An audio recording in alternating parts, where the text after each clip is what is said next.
Well, Ryan, the Aiming Five-Hole podcast is something in common with the Toronto Maple Leafs. We're a little late this week, just like the Leafs' reaction on the Austin Matthews knee-on-knee hit from Gudas. Yeah, but we didn't fail to back each other up. No. We'll talk about this in the end. Yes. We'll talk about this in the end. We want to announce a little bit of a format change this week. Our good friend Ron, who we've talked about a bunch of times on this show, has recommended for the non-Habs Leafs fans among our listenership, maybe it would be better, or at least kinder, for us to leave our bloviating about our respective teams until the end of the episode. Well, there's not a whole lot to talk about the Leafs anymore, so this is really becoming a Habs show. Habs and everybody else. Habs and everybody else, because you just don't want to talk about the Leafs anymore. You're wearing black. I'm done. I'm wearing black. Yeah, the funeral's on. Jeez, sad. Yeah. But we do need to, so yes, we'll talk about goings on around the league. The big story in the league this week does, however, involve the Toronto Maple Leafs in the sense that Austin Matthews has a grade 3 MCL tear. I don't know what that means, but it seems like surgery may or may not be necessary. Tear of the MCL. Yeah. But maybe not complete tear, but close to it. From a knee-on-knee hit by Gudas of the Anaheim Ducks. And repeat offender. I have to say, the fact that everybody freaked out right away that he had a phone hearing, not an in-person hearing. And a phone hearing automatically means that the maximum suspension they can give you is 5 games. But here's my problem with the phone hearing. In some other instances, I understand it. There was no reason to jump to that conclusion that night right away because he was in Toronto, where the player safety group is. So if they had announced it was going to be an in-person hearing, it would have left their ability to make this a bigger suspension.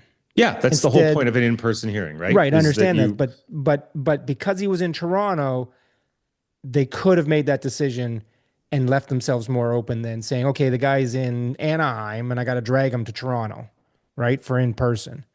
So it doesn't matter. Like whether it's phone, by the way, or it could be Zoom. When it's in person, Zoom. It's not actually most of the time an in-person hearing. They offer an in-person hearing because it's more severe. And most of the guys, from what I understand, turn it down. Just do it by phone and take their lumps. Yes. But Gudas took his lumps, and they're not a lot of lumps. 5 lumps, which is ridiculous. Which is insane.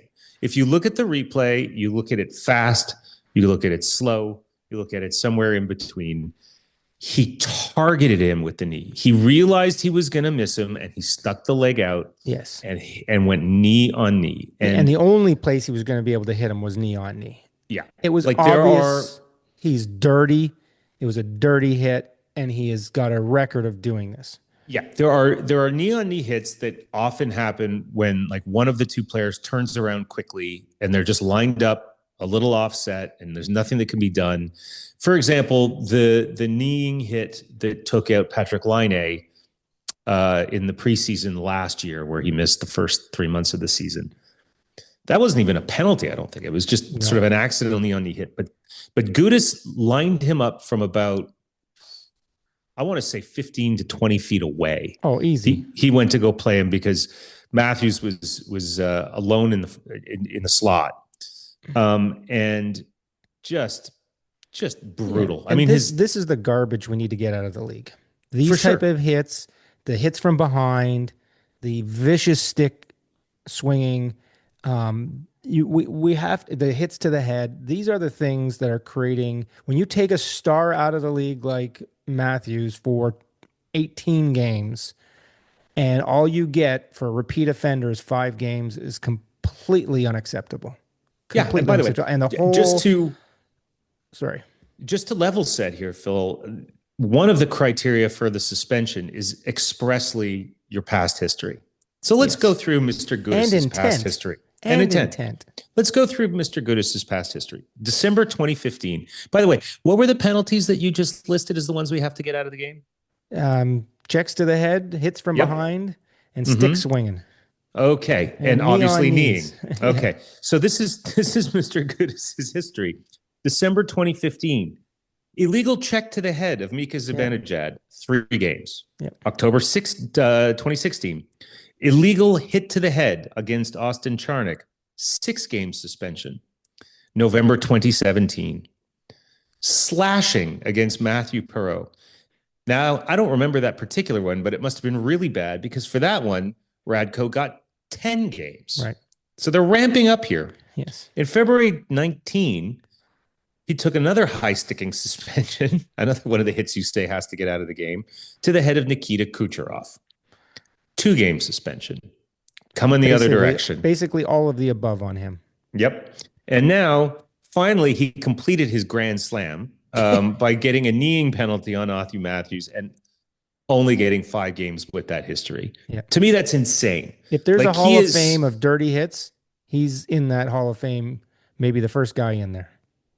He is right up there, isn't he? I mean, he's like insane. In Matt Cook territory. Yeah, absolutely. He's in Matt Cook territory, and he doesn't get the same sort of the same sort of recognition or infamy, I should say, for it, because I honestly don't know why. No. I honestly don't know why. Frankly, I'm glad he plays in the West so that the Canadians don't have to put life and limb at risk to a guy like that. Yep. But he's a dirty player, and quite frankly, he should be sitting a minimum of 10, if not 15. Minimum of 10. It should have been in-person hearing. It should have been a minimum of 10 or longer because of the history. And like I said, all of the above. He has got a track record of playing on the edge and going over that edge way too often. And I'm sorry. I think Perreault and the whole discipline group has gone off the rails. It's just not this one. I think there's been other other instances this year where you shake your head at what's going on, and I think there's a change that needs to be had. And even now, the conversation across the league has been this all since last Thursday when the hit happened. Even Connor McDavid weighed in over the weekend and said, look, you know what, I understand the system, but sometimes at some point you have to look at the system and look at the process and change the process. I'm not saying it was right or it was wrong, but at some point you got to look at the process and make some changes. And I think this should be the impetus to make that happen in the offseason. I think Perreault has been in that job since 2017. It's time for a change. It's time for someone new to come in to look at this game, look at it, and change how they go about their business, because this was wrong. Yep. I don't care if you like Matthews, you don't like Matthews, you like the Leafs, you don't like the Leafs. This was a star player going out because of a intentional dirty hit, and intent and past history should be taken into consideration, and it clearly wasn't in this one. I'm sorry, it wasn't. Yeah, I couldn't agree more. And let's just sort of broaden the lens a little bit and zoom out, because you could make the argument that Yevgeny Malkin's suspension for his slash was way too short as well. Absolutely. I mean, it was a high stick to the head. He actually came down on the neck. He two-handed him to the neck. The last time a guy swung something like that at a guy's neck, he had to wear a black hood. I mean, that's like executioner stuff right there. Crazy. It's crazy. And that's got to be 10, 15 games minimum as well. And we've said this, there has to be a bigger deterrent to get these things out of the game, because the things that give hockey a bad name are these type of hits, these type of stick swinging instances. People understand fighting in the game. They might not some people might not like it, but when it's a dirty hit, knee on knee, hitting somebody from behind, stick swinging somebody's head, we got to get rid of this stuff. We got to get rid of it. It's got to go. And you've got to, it has to, I think it has to start at 15 minimum, right? For any of those big ones that can injure. And I think a player going out and being injured for a length of period of time should also be a criteria of the length of the discipline. I'm not saying it should be matched. People have made that argument before. Yeah, I don't think it necessarily needs to be matched, but I think there needs to be a deterrent to get this out of the game, and there needs to be bigger fines. There needs to be more games lost, and especially someone like Gudas, who is important to that back end and going to be important if they're in the playoffs. Get him out of here and make him pay and make him think about it before he goes and does something stupid to somebody else. Who's next, right? Well, think about it this way. They're going to be playing Edmonton probably in the second round of the playoffs. Yeah. If I'm Connor McDavid, I'm speaking out because this guy's going to be coming after me. For sure. But think about it this way. Like, the number of suspensions that have been like 2 to 3 games in the last couple of years It does nothing. For shoulder hits to the head, right, that have arguably been where the intent is arguable. Mm-hmm. You know what I mean? Like the player could reasonably argue that he was trying to do a shoulder on shoulder hit, but the player And turned missed. a little, or he missed and he caught him in the jaw or whatever and knocked the guy out. They want that out of the game. They're giving 2 to 3 games for that. Right. But it could be intentional. Very well could not be intentional. It's, Absolutely. they're suspending you for, hey, you need to be more responsible for how you go. But I think that's and right, hit people. And that feels right. But for Gudas to only get 2 more games, I know, for something that was clearly intentional, stuck his clearly knee out. intentional, and it's like it's an intent to injure. It's not just an intent to do something illegal. It's an intent to injure. Yes. Yeah. But just awful. All right. Well, let's leave that alone. Discipline is something that needs to be revisited in the offseason. And let's hope it does. I agree with you that maybe Parros' time is up. Is past. Should be up. Yeah. Should be. Yep. You'd think a Princeton grad would have a better sense of what, good incentives for players are. But he's really missed the boat on that. Type of player Parros was. Is that the right guy you need to be having? I played pickup with him once. Did you? Yeah. I made sure I was not within 10 feet of him at any point in time. Just on the odd chance that he just would stop unexpectedly and I would run into him. And then I would run into him. He's a large man. The other guy I played against once, who was not as big, but you didn't want to skate anywhere near him either, was McSorley. Marty McSorley is just unpredictable. You never know what's going to piss him off. So you just pass him the puck, stay out of his way. No. And the other guy that I actually played competitively against in a beer league, from a professional athlete standpoint, who I was not afraid to do anything with this guy, even though he was, 6'3", 6'4", easily 200. Was Alexi Lalas, the U.S. soccer player. Oh, really? Wow. And could he skate? Very good skater. Really? Wow. Very good. Good hockey, but you could tell he played a lot in his youth and just, I guess, soccer took him away. Yeah. But Alexi Lalas, sort of a gentle giant. I think he knew he was a better athlete than everybody on the ice and knew that he might accidentally hurt somebody if he played as hard as he could. That's so. He was a lovely guy. Cool. Good guy to play against. But anyway, Parros. Wow, I really went off on a tangent. Yeah, that was a bit of a tangent there. Yeah, I try not to do that often, but man, that one was a. The next thing that I could have been talking for 67 minutes on that topic and realized, oh my gosh. Now, but anyway, I know Parros is done. Yeah, I think so. And I know we wanted to sort of wait and hold and talk about our Leafs and Habs till the end, but we can get our Leafs out of the way because it's adjacent to this. I think we're going to leapfrog off the discipline and go to who's disciplining the Leafs for the lack of response. I wanted to be in the change room at that intermission and hear something being thrown, the F-bombs being thrown by Berube, being the type of player Berube was, that could not be acceptable to him in the change room. 4 guys on the ice, all skated around after that hit, like nothing happened. And you can say that guys because the guys on the ice were Riley, Carlo, Nyes, and Nylander. Yeah, you can excuse maybe Nylander, but maybe not, because still you can't put your own safety up for grabs at this. When a player, your star player and captain, goes out like that on a dirty hit, that guy needs to have something happen to him right away. I don't mean cross-check him over the head or anything like that, but you need to go after him and say, you can't do that to our captain.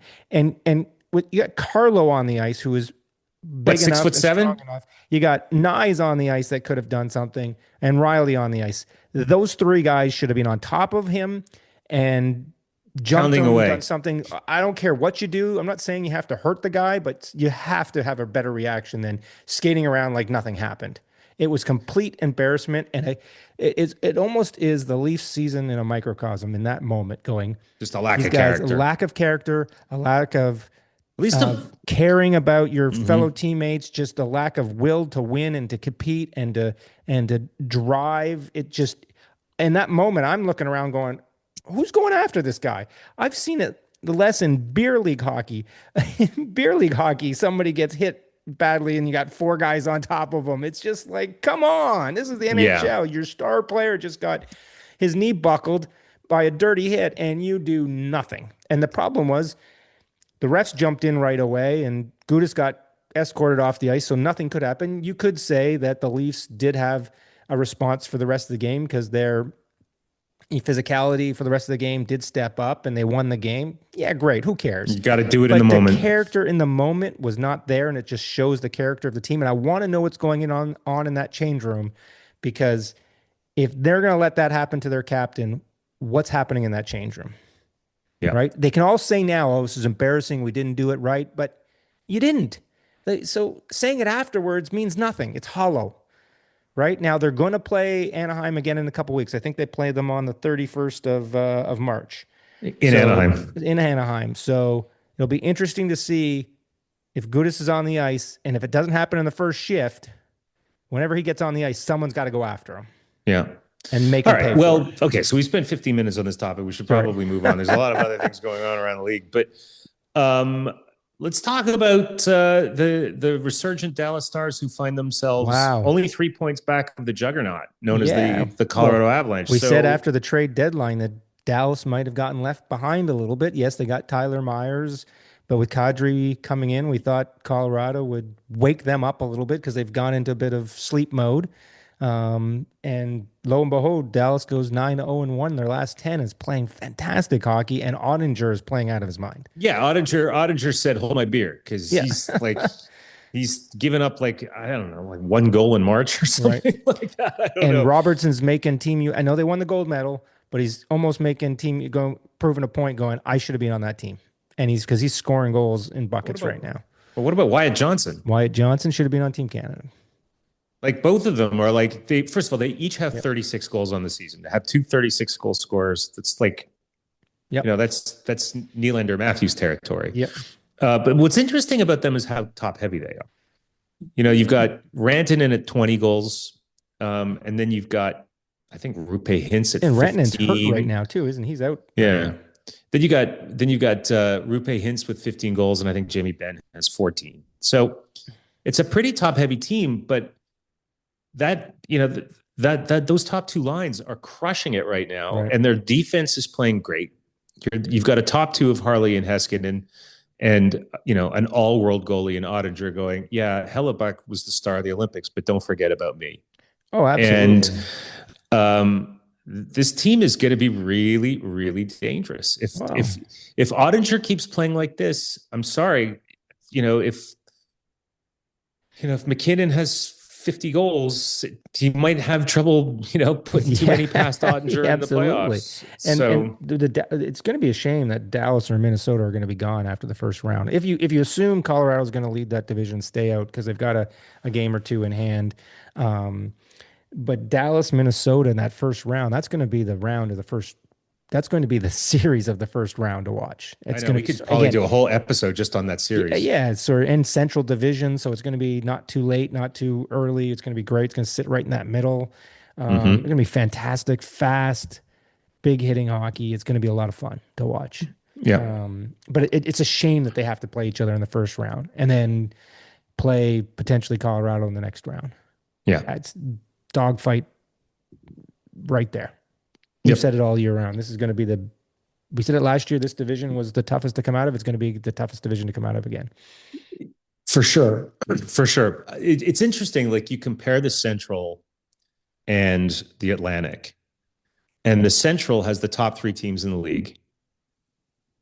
And the Atlantic, once you take out Carolina, has like the next 7. Yep. It's crazy. Like, top to bottom, the Atlantic division is insane. Yeah. So it's, what would you rather be a part of? Would you rather be one of 3 juggernauts in one division, or would you rather be part of like a logjam of like 7 really good teams? I think you want to be the logjam because I think it keeps your sharpness, You're playing at a sharper and harder level against more teams. Yeah. You need to keep sharp. You need to be playing well. I think that's what's happened to Colorado. They got so far ahead, and they were playing so many bottom feeded teams in the Western Division that they've fallen asleep a little bit here, Yeah. and they've got to wake up. And we've seen too many President's Trophy winners fall asleep in the back half of the season. Too And not, many. All of them. yeah, all of them, and not be able to turn it back on for the playoffs. And I hope that, like I said, we've said it a few times now. We hoped Kadri was going to be that spark plug that was going to wake them up again and get them going. And hopefully they can. Hopefully Yeah. they can, because they get Dallas and Minnesota are playing. Well, Dallas is playing fantastic hockey. Minnesota has gone in a bit of a lull right now, but again, it's it's going to be fun to watch this down the stretch to see what happens. No one's going to catch the three of them, so the three of them are going to battle it out in some shape or form in the first two rounds of the playoffs. Yeah. Although I have to say, there's this really small part of me that wants to see Colorado make the Stanley Cup Finals and then play, I don't know, pick your team, maybe Carolina.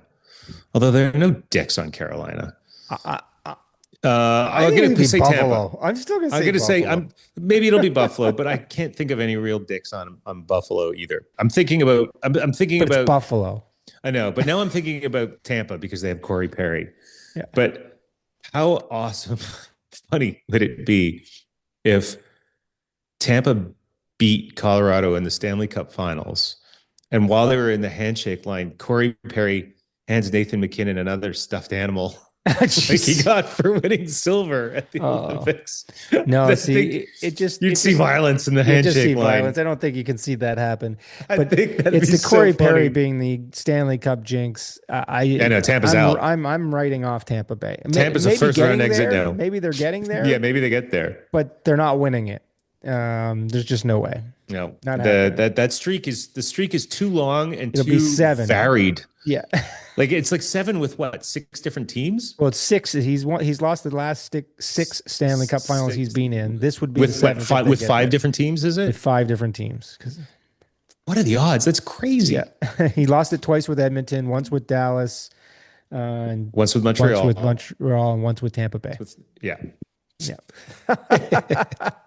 No, the guy has no luck, and no luck. Why would you bring this guy back to your team? Now, good. He's doing everything we said that Kadri's going to do for Colorado. It's all culture. He's that guy, and he knows the team, and God love them. But I don't know. Absolutely. So now you've got so Dallas is resurgent in the and ascendant in the West. Yeah. And you've got Buffalo that just has not slowed down. They're juggernaut. And they're doing it with good goaltending, not great goaltending. Like their defense is playing really well. I think some of the 2 pickups they made at the deadline are going to really solidify their playoff defense. They're getting scoring from up and down the lineup. It's fantastic to watch.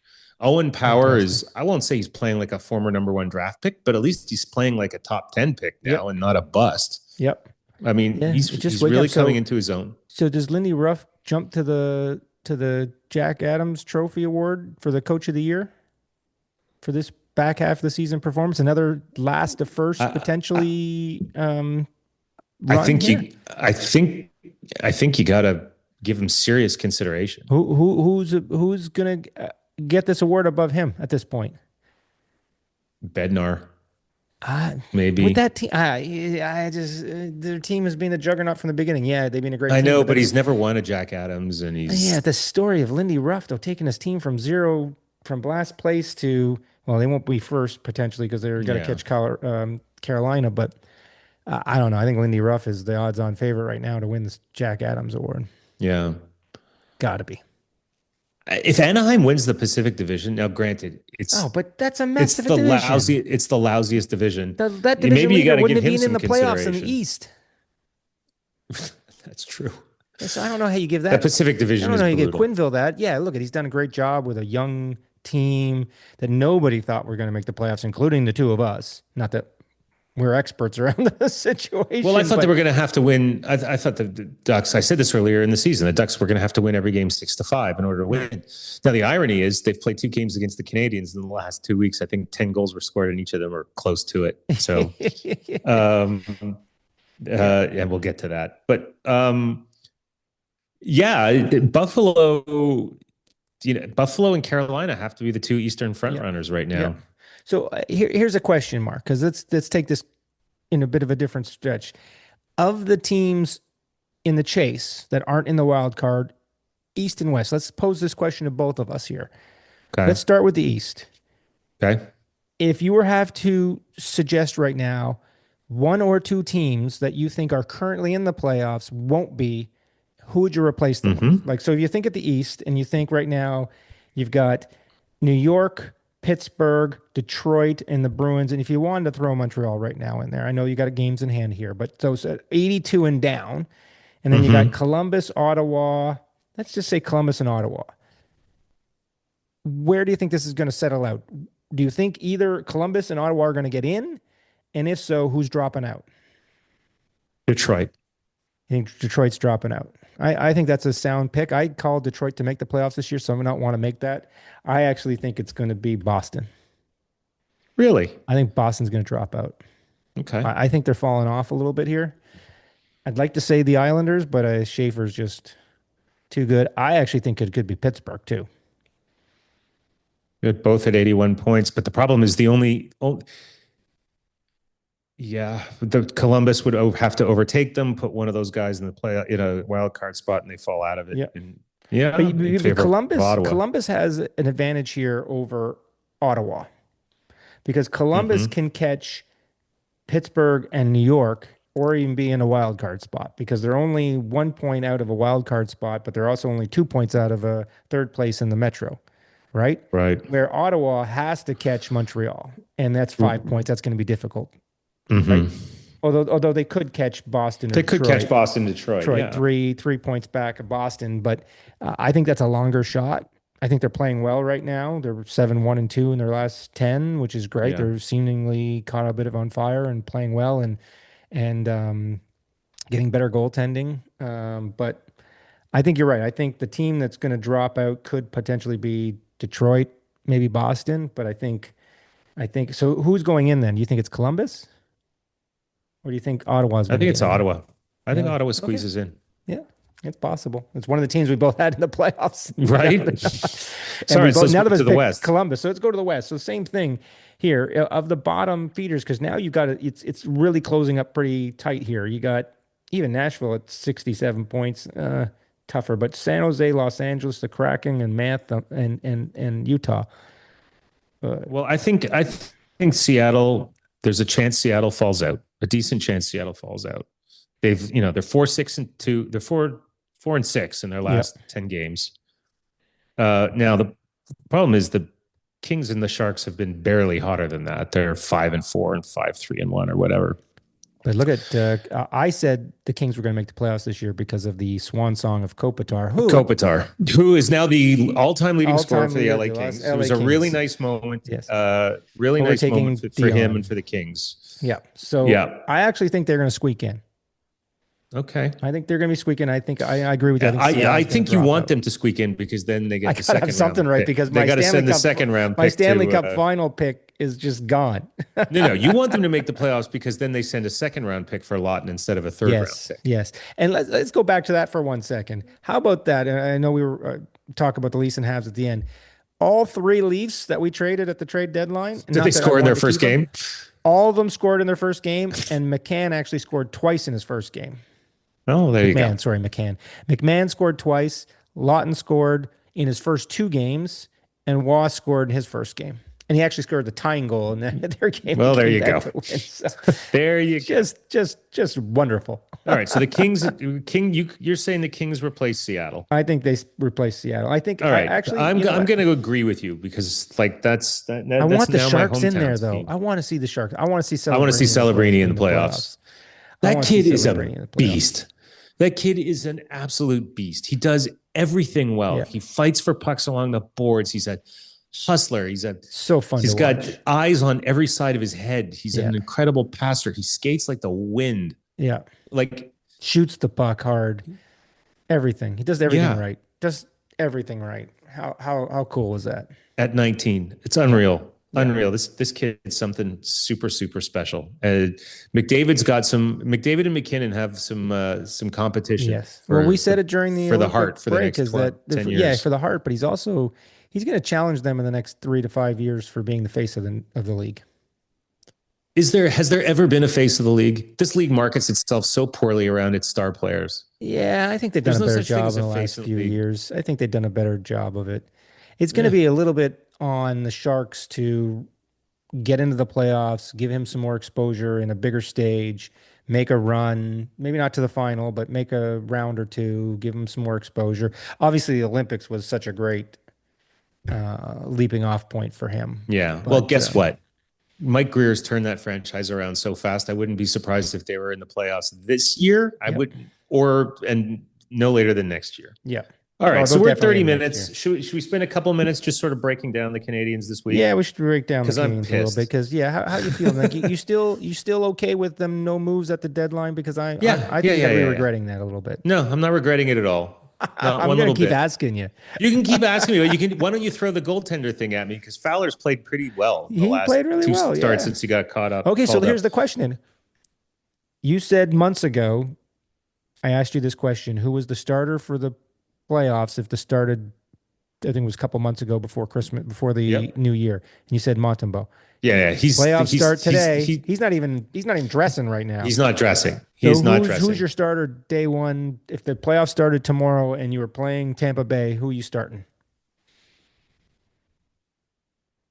I'm going to start Fowler. Wow. You're going to keep with Dobish as the perennial backup, aren't you? I think that Fowler is mentally tougher. And now I'm a guy sitting on his couch watching hockey, and half the time I'm watching it on a iPad size screen. So it's very fair for somebody listening. You're still at work on the West Coast while they're starting to play. So it's very, very fair for people to ask, what the hell are you talking about? You don't know anything. And those people are right.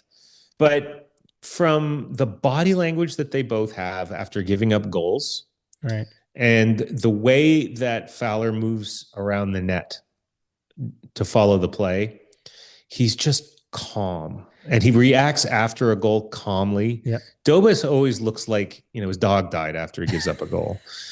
And so it's just a hunch. Like, honestly, it's probably a coin toss. Yeah. But if I have to pick one, I might go with Fowler. The Habs have a record of having rookie goaltenders take them pretty far into the playoffs. And you talking about Dobish sounding or looking like his dog died after goals. I could read people your text messages after the Habs get scored on. They think your dog was dying. Can I pull out my phone and read some of these texts? Well, if it wasn't almost for so many shots from the point that just squeak in because they're not clearing out the front of the net because the goalie's too deep in his net. Like, it's like things like that drive me crazy, especially when it's Montembeau, because those goals he can see. At least like Dobish and Fowler. Do you think he gets back in this year? No, I don't think he doesn't play again. So he's done as a Hab then. I think so. But the Habs have played the Ducks and the Sharks twice in the last 2 weeks each. That's 8 possible points, of which they've successfully recorded 1. That is a tough stretch of very, very loose hockey against teams that like to play loose hockey. Right. The way you beat the offensive teams like the Ducks and the Sharks is you clamp down on them and you take your shots, counterpunching when you can. Why is that? Because you're a better coached, you're a more experienced team. Even though you're the youngest team in the league, you're more experienced because you've got these young guys that have been playing 2-3 years. You've been working on this defensive system together for 2 or 3 seasons now. For crying out loud, like, stop at the blind passes up the middle. Stop with, look, it kills me to say anything bad about Lane Hudson, but stop dicking around with the puck at your blue line and giving up odd man rushes the other way. Right. Make this, especially in the third period of a game you're tied in. Well, you say he's a young player. He's trying to make something happen. And you're right. At some point, you have to understand where you are in the game, and the puck's got to go in deep, and you Yeah. can't try and Yeah. jerk and jive at the blue line That, and you give it up to go the other way. You're playing big boy hockey here now. The puck's going the other direction. yeah. But what I will say from a positive standpoint is like the way that um, I will continue to like the way Kirby Doc is playing, even though his line mates are not sort of taking advantage of the space that he's making for them and the pucks that he's keeping deep and getting out to them. But, and I haven't given this guy enough credit. I've said he's a lot better. I've said he's looking much better. But Juraj Slafkovsky has shown that not only is he the skilled player that I knew he would become, he's becoming the beast that I thought he would become. He's a big boy. And his assist on the what was it, the Caulfield goal or the Suzuki goal the other night? I can't remember which one. He stick handled the puck through the neutral zone, like wearing a dude. Yeah. Like literally just wearing a dude on his back, and he's like stick handled the puck one-handed and made a one-handed pass on the backhand that sent in. I think it was Caulfield who went in, shot, scored. And all I could think to myself was, that is a strong mother clucker. Like, wow, that's the Juraj Slafkovsky I thought we'd be seeing by this point. And he's doing that kind of thing more and more and more. Right. And it's awesome. This dude's going to be a handful for years. He's going to be a great player. You guys got such a great young core.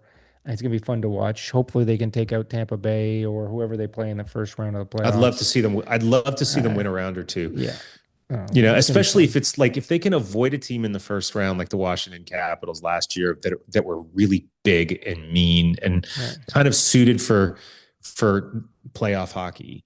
Well, like if they could play like Boston, for example, who used to be that way, but are, a little bit more of a sort of play the right way, skilled, like they could win that series. I think they could, by the way, you're not going to, now I'm rambling again. We got to wrap this up. But like after that game we saw last week, no one's going to intimidate either Tampa or Buffalo in a playoff series. No. Both those teams are coming to, throw down if they need to.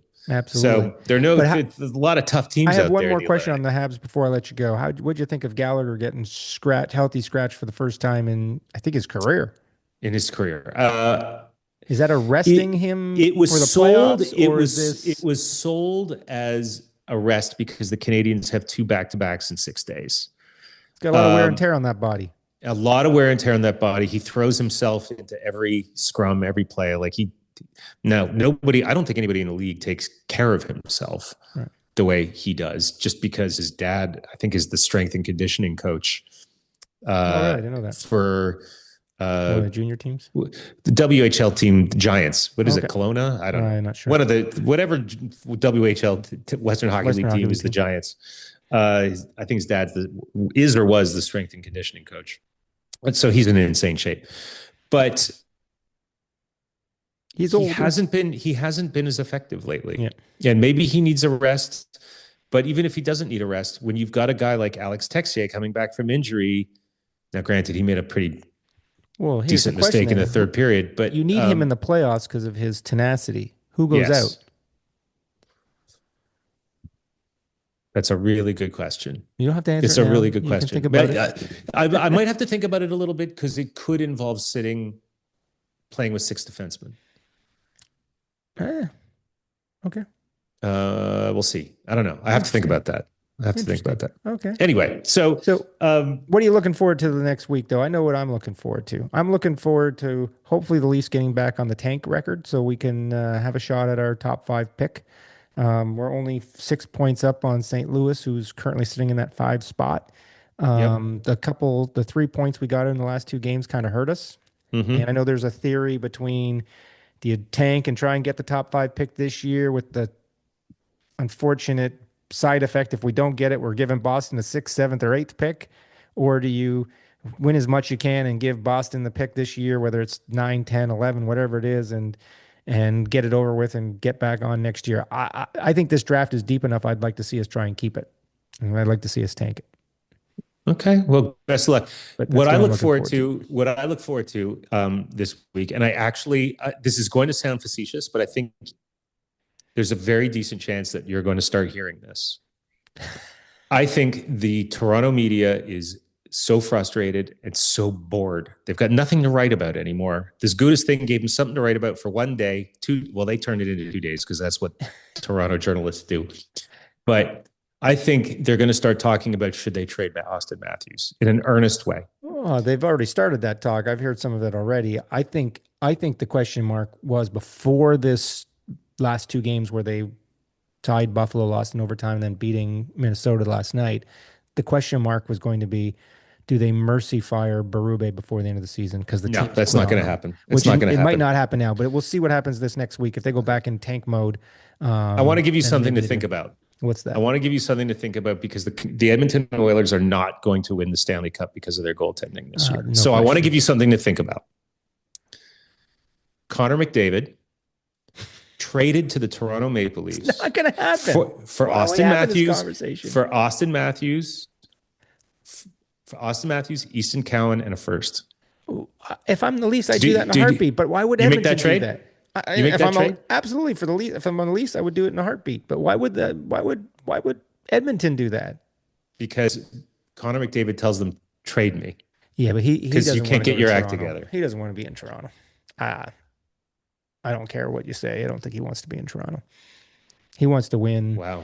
I don't think that Toronto right now, the culture in that change room is so bad right now, as bad as it is in Edmonton because of the defensive play and the goaltending. I think that example on Thursday night, the culture in that room is so bad. There's got to be sweeping changes this year. And yeah, maybe they got to move on from Matthews or from Nylander or something. They got sweeping changes has to happen this season. I don't know what it's going to be, but there's got to be sweeping changes. The attitude change in that change room. The culture has to change. All right. Well, on that note, it's been fun on the Aiming 5-Hole podcast, and we'll see you next week. And thanks for tuning in. See you later. Take care, Phil. Okay, see you later. Bye-bye. Skates cut through the frozen night. Puck drops hard, the crowding night.